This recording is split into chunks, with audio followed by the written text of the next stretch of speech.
Comenzamos con el programa más escuchado de todo México. ¡No me digas! Hola, yo soy Girard y seguimos aquí con ustedes en nuestra programación de la radio No me lo digas, donde te contamos algunos sucesos más escandalosos de los presidentes mexicanos en sus sexenios, quienes algunos de ellos más adelante nos confiarán algunas palabras. Y todo esto gracias a la magia de la radio. Están aquí con nosotros Miguel Alemán Valdés, Adolfo López Mateos, el gran escandaloso Gustavo Díaz Ordaz, nuestro guapísimo expresidente Enrique Peña Nieto y nuestro gran presidente actual Andrés Manuel López Obrador. Mientras tanto, nuestros reporteros Ivonne Cruz, Almanza Ulises, Ricardo Palacios se unen a la tarea de investigar acerca de algunos acontecimientos más sobresalientes, ya sean buenos o malos, que pasaron en sus sexenios. Ahora vamos con ustedes para saber qué nos tienen que decir. Quédate con nosotros y escucha las siguientes noticias. Hola, ¿qué tal amantes de la radio? Soy Ivonne Cruz y junto con mis compañeros hoy les traemos las noticias más sonadas durante los sexenios de algunos presidentes de nuestro amado país, México. Comencemos hablando de Miguel Alemán Valdés. Ustedes sabían que de 1946 a 1947 México vivió una episodía de fiebre aftosa, enfermedad altamente contagiosa que afectó principalmente a los animales de pezuña endina, como lo son bovinos, ovinos, caprinos, porcinos, entre otros, tanto domésticos como salvajes. Durante esta contingencia sanitaria, el gobierno norteamericano apoyó al gobierno mexicano con recursos financieros, personal y equipo, hecho que permitió la erradicación de la enfermedad del territorio nacional en 1954. Desde entonces se creó la Comisión México-Americana para la Erradicación de la Fiebre Aftosa, la cual, años después, se instituiría como la Comisión México-Estados Unidos para la prevención de la fiebre aftosa y otras enfermedades exóticas de los animales, también conocida como CPA. ¿Qué nos dices tú, Ulises? Muy buenas tardes, mi nombre es Ulises Almanza y les traigo algunas noticias acerca del mandato de Adolfo López Mateos. ¿Sabrán que hubo inconvenientes en su nacionalización? El 29 de agosto de 1946, la primera comisión revisora de credenciales de la XL, legislatura de la Cámara de Senadores, que los documentos de Madero no eran concluyentes, así que López Mateos era mexicano por nacimiento, hijo de padres mexicanos por nacimiento. Esa decisión impulsó la carrera política de López Mateos, le abrió la puerta para que 12 años más tarde fuera presidente.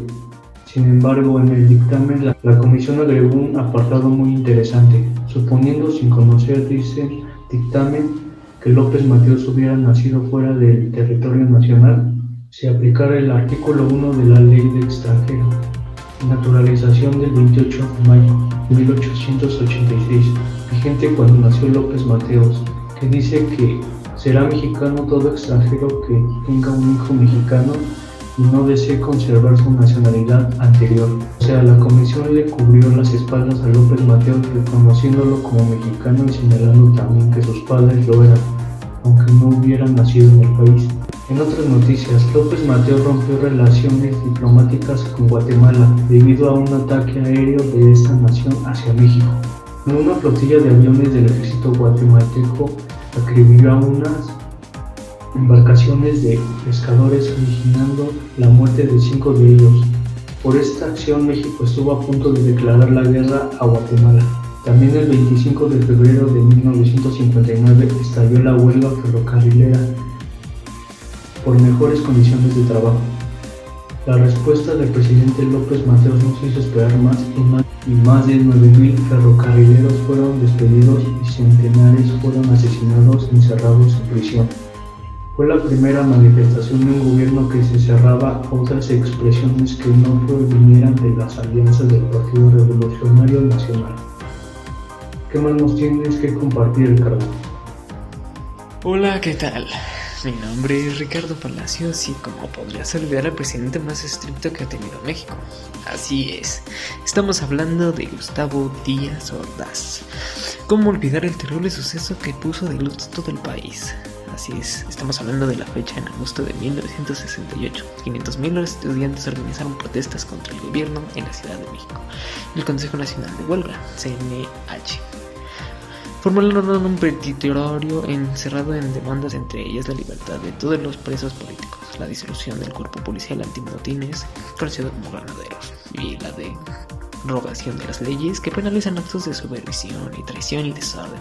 Las protestas se llevaron durante los meses previos al inicio de los Juegos Olímpicos de México, 1968. El 2 de octubre, el presidente Gustavo Díaz Ordaz decidió reprimir el movimiento estudiantil enviando a los soldados del ejército armados para disolver protestas en las que participaron unos 5,000 estudiantes reunidos en la Plaza de las Tres Culturas en Tlatelolco, en la Ciudad de México. Participan también en el llamado Batallón Olimpia, creado para la seguridad durante las Olimpiadas, pero desplegado como grupo de choque en esta protesta. Los soldados abrieron fuego contra la multitud, matando a cientos de civiles.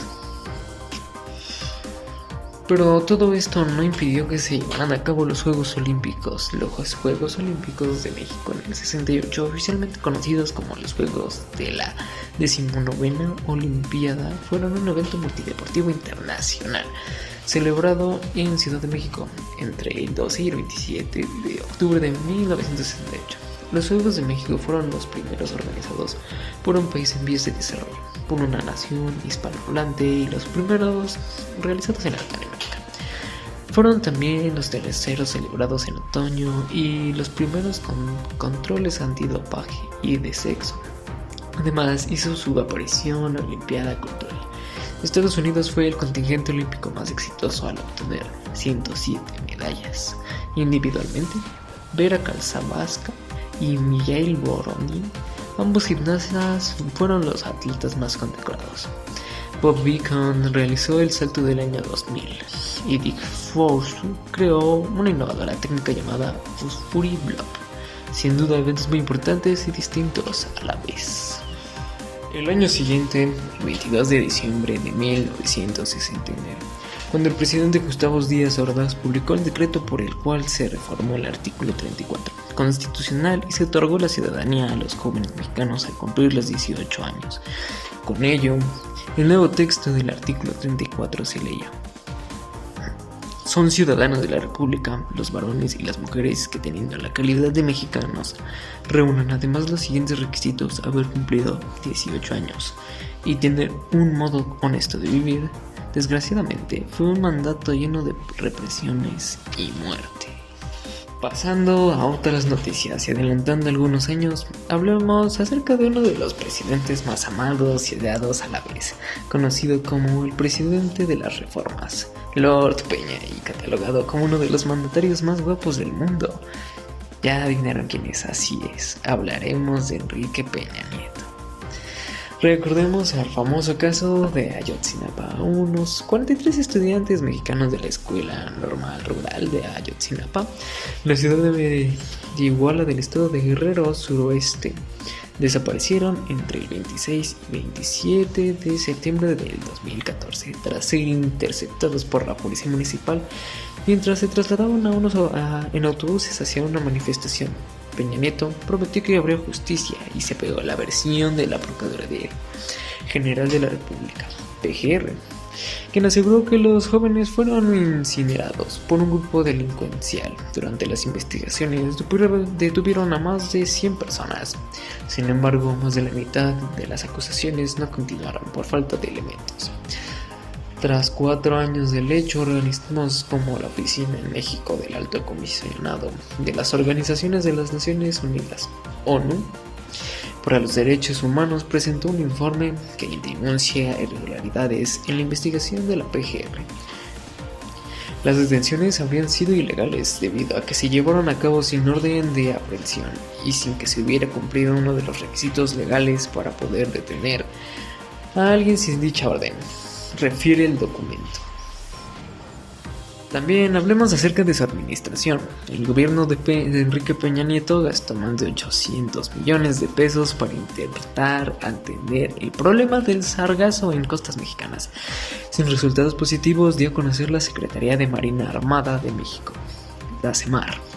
De acuerdo con la dependencia, los recursos destinados por la pasada administración federal para este fin no representó una inversión, dado que en su momento no resolvieron el problema, no hubo lecciones aprendidas y tampoco dejaron vestigio de materiales o equipos para futuras contingencias.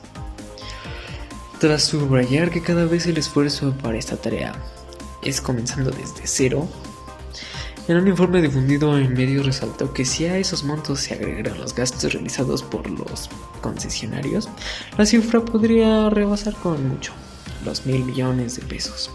La SEMAR detalló que en 2012 fueron destinados 55 millones de pesos del Fondo de Desastres Naturales.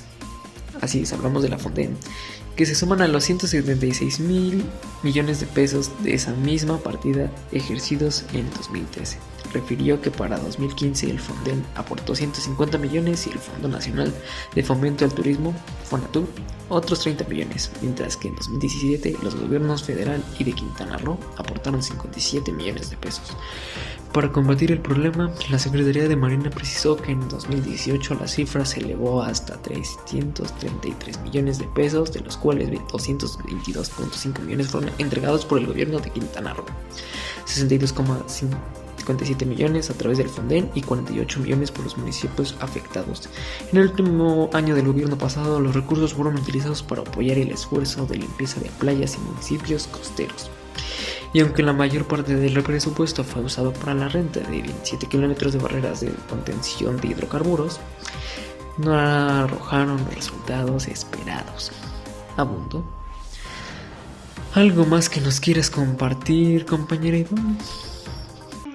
Siguiendo con las noticias de nuestro Lord Peña, recordemos cuando estuvieron de visita miles de inmigrantes. Cerca de 5,000 migrantes centroamericanos permanecieron en estados fronterizos de México con el objetivo de cruzar hacia Estados Unidos para buscar de una mejor condición de vida y escapar de violencia que viven en sus respectivos países. Los ciudadanos pidieron asilo y manifestaron su interés en tramitar la legislación de permanencia en el territorio para lograr un mejor futuro para sus familiares. Sin embargo, Peña Nieto declaró que para algunas personas les será muy difícil quedarse en México. Durante su estadía en esta nación, mientras piden asilo, los migrantes se enfrentaron a varias situaciones irregulares, tanto con agentes de seguridad mexicana como con miembros del ejército estadounidense, quienes usaron gas lacrimógeno contra mujeres y niños que integran la caravana.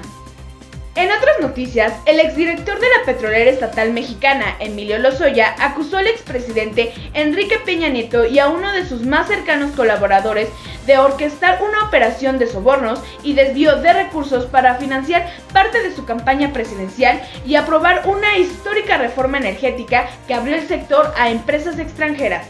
En una de las más explosivas acusaciones en la historia política reciente del país, Lozoya, exdirector de Petróleos Mexicanos, o sea Pemex, acusó ante la Fiscalía General a Peña Nieto y a quien fuera su secretario de Hacienda, Luis Videgaray, de recibir dinero de la empresa brasileña Odebrecht durante su campaña en 2012 y una vez en el poder utilizar la empresa petrolera para cumplir compromisos adquiridos. Los señalamientos forman parte de la denuncia penal de Lozoya que presentó hace unos días ante las autoridades federales a cambio de recibir beneficios legales frente a acusaciones en su contra, también relacionadas por supuestamente recibir sobornos de Odebrecht. The Associated Press tuvo acceso a una copia de la denuncia, cuya autenticidad fue corroborada por dos personas con conocimiento de la investigación y que pidieron no ser identificadas por ser un caso abierto. La Fiscalía General confirmó poco después la veracidad del documento Enrique Peña Nieto y Luis Videgaray, caso que crearon un esquema de corrupción en el gobierno federal, en el cual el común denominador era la siguiente: todas las personas que de cierto modo apoyaron en la campaña presidencial tenían que ser remuneradas o compensadas, señaló Lozoya, en referencia a contratos que recibirían del gobierno. El exdirector acusó a Peña Nieto y a Videgaray de extorsión y fraude y de implementar un aparato organizado de poder que, desde las más altas esferas del régimen, instrumentó lo necesario para obtener beneficios y a que él lo utilizaron para poder conseguir sus objetivos. Bueno, hemos llegado al final del reencuentro de las noticias de nuestro querido Lord. Sin duda, un presidente que nos entregó una infinidad de buenos memes. Ahora es momento de mencionar a nuestro actual presidente, Andrés Manuel López Obrador, conocido también como AMLO. El principal sospechoso de asesinar a René Tobar, candidato del Movimiento Ciudadano de la alcaldía de Cauzones en Veracruz, es su jefe de campaña, informó el presidente Andrés Manuel López Obrador. En la mañanera mencionó que este tipo de crímenes se pueden evitar y enfrentarse como ciudadanos que tengan principios, ideales y valores fuertes. Estamos en el proceso de saberse que a uno de los candidatos en Veracruz, uno de los posibles involucrados en su asesinato, de acuerdo con las investigaciones, era su jefe de campaña. Para él, quedarse como candidato y ganar. No queremos eso, esos son horrores, dijo el presidente. René Tobar fue asesinado la noche del viernes del 4 de junio, 2 días antes de la elección. Además, López Obrador aseguró que las autoridades juegan un papel importante para enfrentar a la delincuencia, porque si no les importara, se protegería a los involucrados. ¿O actuaremos dando malos ejemplos? Que el gobierno fuese de nuevo un mercado, un tianguis, la sede principal del mercantilismo, la inmoralidad, la corrupción, entonces no saldríamos adelante nunca, dijo nuestro presidente. Él también insistió en que es necesario seguir purificando la vida pública del país. Yo celebro muchos jóvenes, millones de jóvenes están tomando el camino del trabajo, del estudio y no se pueden dejar enganchar por la delincuencia, también apuntó en su mañanera. También podemos hablar de su administración. Por $4.039 millones, México realiza pago histórico por trimestre del 2020. Returns México realizó un pago histórico a los intereses de la deuda externa por $4.039 millones, el más alto en 40 años. Así lo informa Jesús Ramírez Cuevas, coordinador general de la comunicación social del Gobierno de México. Este pago representa un 7% más de lo que se entregó durante el primer trimestre del 2020, mismo periodo que se contempla en el 2021 para esta estadística. Esta cifra es la más alta que se ha pagado en intereses desde 1980. ¿Algo más que nos quieras compartir, Ulises? Claro que sí, cómo olvidar los inicios de nuestro actual presidente en la candidatura a la presidencia en 2006. López Obrador tomó protesta como candidato de la Coalición por el Bien de Todos y obtuvo su registro como candidato ante el Instituto Federal Electoral. Comenzó su campaña en Metlatónoc, Guerrero, el municipio más pobre del país. En esta elección sus rivales fueron Felipe Calderón Hinojosa por el Partido Acción Nacional, Roberto Medrazo Pintano por la Alianza por México, Patricia Mercado por el Partido Alternativa Social Democrática, y Campesines Roberto Campas y Frank por el Partido Nueva Alianza. ¡Wow! Sin duda, los sexenios de nuestros presidentes no han sido nada fáciles. Eso ha sido todo por nuestra parte. Mis compañeras y yo esperamos que estas noticias te hayan impresionado.